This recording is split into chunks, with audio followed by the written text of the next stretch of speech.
네, 안녕하세요. 6일차 강의를 시작하도록 하겠습니다. 자, 여러분 지금 많이 걱정되시나요? 걱정하실 필요가 없습니다. 결정적인 거 한 방은 마지막에 나오는 거죠. 자, 지금부터 열심히 하신다면 중요한 글자들 더 많이 알아갈 수 있으니까요. 포기하지 마시고 최선을 다해서 보도록 하겠습니다. 자, 오늘의 첫 번째 글자를 볼까요?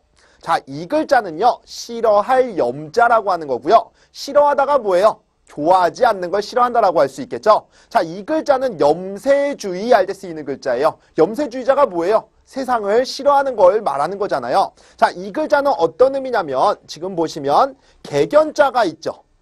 개에다가요 무언가를 덮어요. 그랬더니요 개가 입으로 막 짖어요. 말씀할 자죠? 입으로 막 짖습니다. 그래놓고 몸이 부들부들 막 떨고 있는 거예요. 그거는 이 덮은 것을 좋아하는 거예요? 싫어하는 거예요? 싫어하는 거겠죠. 그러한 의미에서 싫어할 염자라고 기억하시면 되겠고요. 다시 한번 개 몸에다가 무언가를 덮었죠. 덮었더니요. 자, 가로와의 말씀할 자죠. 입으로 막 짖어요. 월월월 짖습니다. 그러면서 몸을 부르르 떨고 있는 거예요. 그거는 덮은 것을 싫어한다라고 볼 수 있겠죠. 그런 의미의 싫어할 염자로 기억하시고요. 다음 글자 볼까요? 자, 이 글자는 누를 앞자예요. 자, 두 개의 글자가 굉장히 유사하게 생겼죠. 그래서 이 글자를요, 혹시 이 글자의 속자라고 기억하시는 분들이 있는데요. 또는 약자라고 기억하시는 분들이 있는데요. 절대 아닙니다. 두 개의 글자는 다 개별적으로 단독으로 쓰이는 글자들이고요. 절대로 이 글자의 약자가 아니라는 거 반드시 기억하셔야 되겠고요. 이 글자 참고로 중요한 글자니까 알아두셔야 되겠네요. 자, 다음 글자. 이 글자는 누를 앞자라고 했었죠. 어떤 의미냐? 개한테 무언가를 덮었죠. 덮었더니 개가 월월월 짖는다라고 했죠. 그러면서 몸이 파르르 떨고 있는 거예요. 그러면서 개의 몸이 땅하고 가까워지는 겁니다. 자꾸 밑으로 내려간다는 얘기겠죠. 그러면 그 덮은 것이 뭐하고 있는 거예요? 짓누르고 있는 거죠. 그런 의미의 누를 앞자라고 보시면 되겠고요. 이 글자 언제 쓰인다고요? 압력할 때 쓰이는 글자라고 했습니다. 그럼 얘하고 유사한 거 하나 있었죠. 누를 앞자.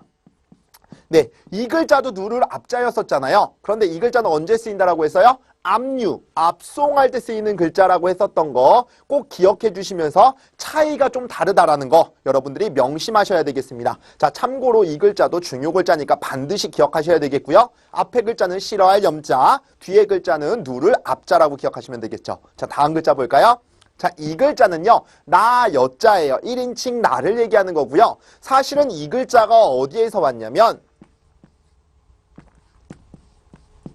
네, 우리가 배웠던 미리 예자라고 하는 거에서 왔어요. 자, 코끼리 상자가 있고 나여자가 있는데요. 자, 코끼리라고 하는 짐승은 자기가 죽을 때를 미리 알고 그 자리를 떠난다라고 해요. 그래서 코끼리라고 하는 나 자신은 그런 의미에서 이 글자가 나가 된 거예요. 사실은 그 미리 예자의 속자라고 보시면 되겠는데요. 자, 이렇게 연상이 잘 안 되신다라고 하면 사실 우리 이 글자 뭘로 배웠었어요? 많다라는 부수였었죠. 사실 이 글자가 많을 못자도 되지만 나사자라는 의미도 있었죠. 그런 의미를 갖고 온 거고요. 만약에 여러분이 많다라고 기억을 하신다면 많은 갈고리를 가지고 열심히 일을 한다라고 가정합시다. 많은 갈고리를 가지고 일한다는 얘기는 많은 사람들이 일한다는 얘기예요. 거기서 누군가가 솔선수범을 해야 되겠죠. 그 사람이 누구예요? 내가 돼야 된다라는 의미에서 나여자로 기억하셔도 된다는 얘기입니다. 자, 다음 글자 볼까요? 자, 이 글자는요, 맛볼 상자예요. 여기에서 의미를 어느 정도 캐치하시면 되겠네요. 이 글자, 맛지, 뜯지라고 했던 거 기억나시나요? 자, 우리 비수비자가 있었고요. 자, 이 글자, 해일자가 있었죠? 햇살에 아주 농익은 과일이 있는데 그 과일을 빗으로 살짝 잘라서 먹어봤더니 맛있었다라고 해서 맛지자라고도 했었잖아요. 자, 어떤 의미냐? 맛지자가 있고요. 자, 이 글자는 높을 상자의 변형이에요. 자, 높을 상자는 이렇게 쓰죠. 그게 나중에 이렇게 다른 글자와 함께 쓰일 때는 이와 같은 형태로 변형이 되는데 어떤 의미냐면 사람이 아무리 작은 울타리를 짓는다라고 해도 사람의 시야보다는 높게 지어야 된다라고 본 거예요. 왜냐하면 울타리라고 하는 거 왜 지어요? 다른 사람이 내 주거 공간에 들어오지 못하도록, 쳐다보지 못하도록 하는 거잖아요. 그러니까 높아야 된다라고 본 거예요. 그런 의미의 높을 상자고요. 자, 사실은 이 글자에다 손을 쓰면 손가락지자가 돼요. 그래서 이 글자는 손가락으로 어떤 음식을 맛보기 위해서 높이 올리는 모양에서 온 글자예요. 자, 왜 그러냐면 예전에는 수저나 젓가락이 있어요, 없어요? 없죠. 다 뭘로 먹어요? 손가락으로 먹죠? 손가락으로 음식을 맛보기 위해서 높이 들어 올리는 모양에서 온 거예요. 그런 의미의 맛볼 상자로 기억하셔도 되겠고요. 아니면 우리 그런 거 있죠. 권력을 맛본다라고 하잖아요. 자, 많은 사람들이 높은 자리에 올라가려고 하는 이유는 뭐예요? 권력을 맛보기 위해서 그런 거예요. 그런 의미의 맛볼 상자로 또 기억하셔도 되겠네요. 자, 그러면 우리 또 다음 글자를 준비해 보도록 하겠습니다.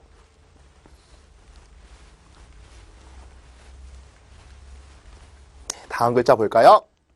자, 이 글자는요, 치마 상자고요. 자, 여기 보시면 뭐가 있어요? 옷 의자가 있죠. 위치상으로도 밑에 있으니까 상의가 아니고 하의라고 보시면 되겠고요. 자, 이 글자 방금 말씀드렸죠. 높을 상자라고 했었죠. 하의 중에서 높이 올라갈 수 있는 옷이 뭐예요? 치마밖에 없겠죠. 바지는 안 올라가잖아요. 하지만 치마는 여기까지도 올릴 수 있겠죠. 그래서 높이 올라갈 수 있는 하의는 바로 치마다라는 의미에서 치마상자라고 보시면 되겠고요. 그냥 말 그대로 여기에다 옷 의자 쓰면 뭐가 돼요? 의상이 되는 거예요. 자, 그럼 다음 글자 가볼게요. 자, 이 글자는 부를 소자라고 하고요. 그냥 누군가를 불렀다라고 보는 거예요. 자, 여기 보시면 뭐가 있어요? 입이 있죠. 그 다음에 칼도자가 있죠. 입에서 칼과 같은 소리가 나갔어요. 칼과 같은 소리로 상대를 불렀다라고 보는 겁니다. 흔히 이런 예를 드는데요. 자, 우리 부모님이 여러분을 깨울 때 처음에는 어떻게 깨우세요? 누구야, 일어나, 일어나 이렇게 부드럽게 얘기하시다가 한 번, 두 번, 세 번 얘기했는데도 말 안 들으면 어떻게 해요? 일어나!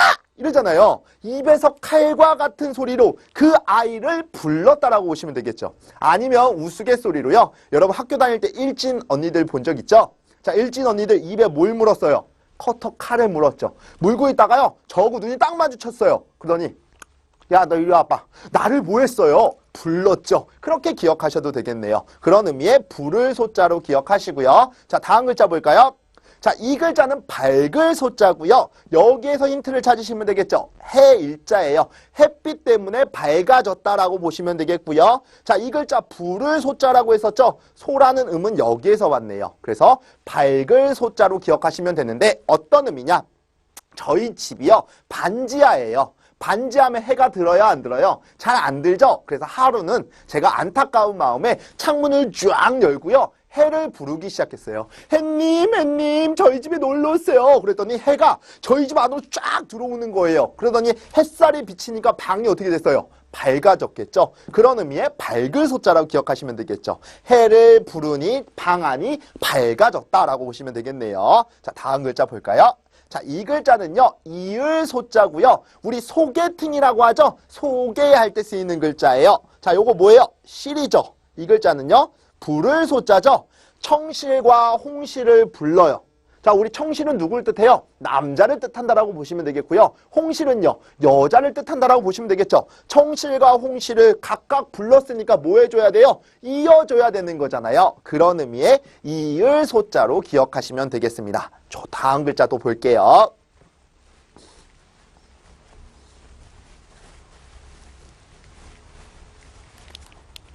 자, 이 글자는요.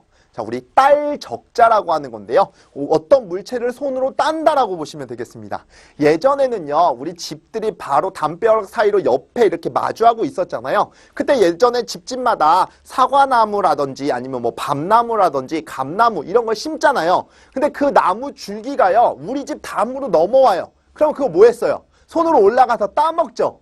지금은 안 되잖아요. 지금은 막 그런 거 가지고 소송 거는 사람들도 있고 그런데 예전에는 우리 집, 다른 집의 나무 줄기가 우리 집으로 뻗었어요. 가지가 뻗어서 거기에 열매가 달려있으면 어떻게 해요? 따서 먹기도 했었잖아요. 그런 거 연상을 하신다면 자, 여기 옛꽃자가 있죠. 옛날에는요.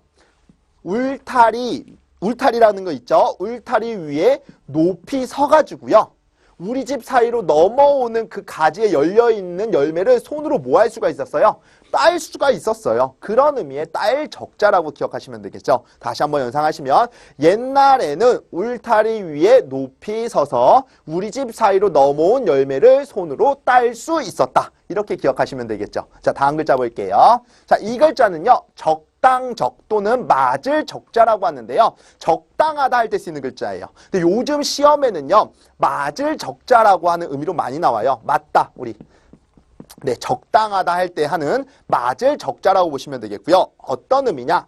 옛날에는요. 자기가 가고자 하는 분야, 즉 그 울타리라고 할 수 있겠죠. 옛날에 자기가 가고자 하는 그 울타리 영역이 있었을 거예요. 그 영역에서 가장 높은 자리에 올라서기 위해서는 열심히 일을 하고 열심히 노력을 했겠죠. 그것이 맞다라고 본 거예요. 어떤 사람은요. 그냥 거저 내가 성공할 수 있다라고 생각하는 분들이 있어요. 아니에요. 성공을 하기 위해서는요. 내가 피나는 노력을 해야 된다는 얘기예요. 그래서 옛날부터 그랬다는 거예요. 옛날부터 자기가 가고자 하는 영역, 분야, 그 울타리에서 가장 높은 자리에 올라서기 위해서는 피나는 고생과 노력을 해야 된다라고 본 겁니다. 그것이 맞다라는 의미에서 맞을 적자가 온 거라고 보시면 되겠습니다. 자, 다음 글자 볼까요?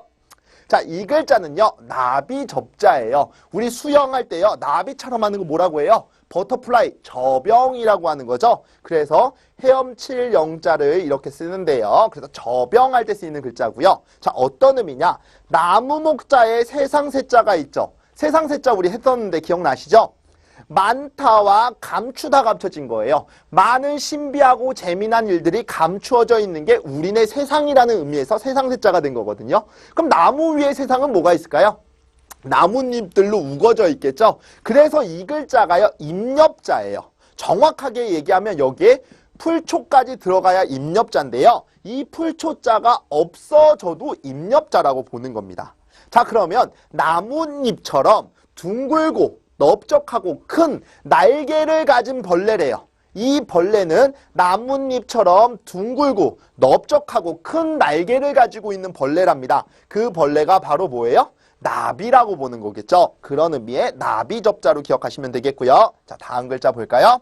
자, 이 글자는요. 염탐할 첩자예요. 그래서 간첩, 첩보할 때 쓰이는 글자죠. 염탐하는 게 뭐예요? 다른 사람이 하는 말이나 행동이나 계획을 몰래 엿보는 걸 염탐한다라고 하잖아요.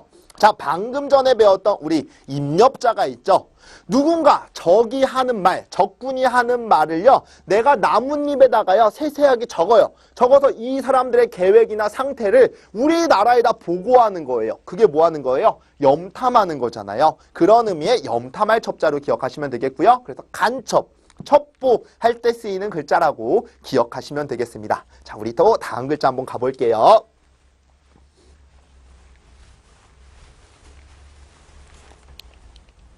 자, 이 글자는요. 점차점이라고 하고요. 점차의 의미가 뭐예요? 점점의 의미가 있는 거죠. 자, 중요한 글자니까 잘 기억해 두시고요. 사실은 이 글자를 먼저 좀 아실 필요가 있어요. 이 글자는 벨참자라고 하는 건데요.